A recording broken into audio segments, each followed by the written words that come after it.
Are there any songs on the album that surprised you taking a different direction than you maybe envisioned initially? We demoed this record for about a year before we even went in and started recording. So everything was pretty much where we thought it was going to be when we went in and started recording the record. The only thing we didn't really have done were the vocals when we went in. But I guess the thing that surprised me was when we finished the record, we popped in to do one more song at the end, which ended up being Home, which ended up being the first single. And I guess I was just kind of surprised that when the process was finished, we were like, oh, here's one more idea, it sort of popped out. And I think when it came out, it seemed fresh. And I think, when you're going for your first single off your record, you want something that seems fresh and exciting. And I think for us, we had just given birth to this new song, and, we were able to have it out there. So I guess that was a surprise to me as we were making the record. Mm-hmm. Can you describe your attraction to music? I guess my attraction to music is just that it's always been in my life, and it's always been part of my life. And even things in my life that aren't associated with music are generally in my life because of my association with music. And my relationships with music changes dramatically. I don't listen to a whole bunch of music that sounds like the kind of music we make, because we make that kind of music. I feel like I have that already. But I find myself going in a lot of different directions. I find myself listening to a lot of experimental music and a lot of international music. And,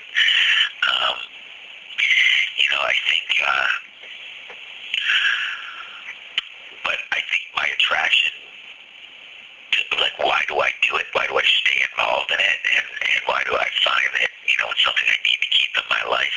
I think that interaction thing that happens, between, remembering sitting in your rehearsal room, with, throwing two chords back and forth that really didn't mean a whole bunch of anything, for a little while, and thinking about that germ of an idea, and then standing on a stage in Stockholm, Sweden, 1 year later, playing that exact same thing with some kids screaming the words back or mouthing the words back and thinking it speak English at you on the other side of the planet. There's something real powerful in that, man,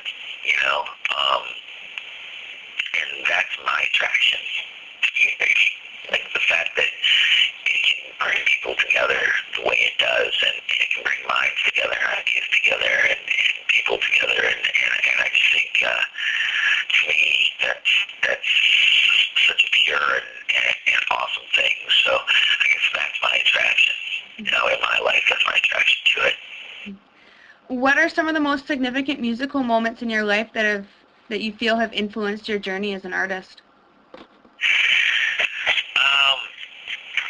Well, I can remember when we got our first wireless units.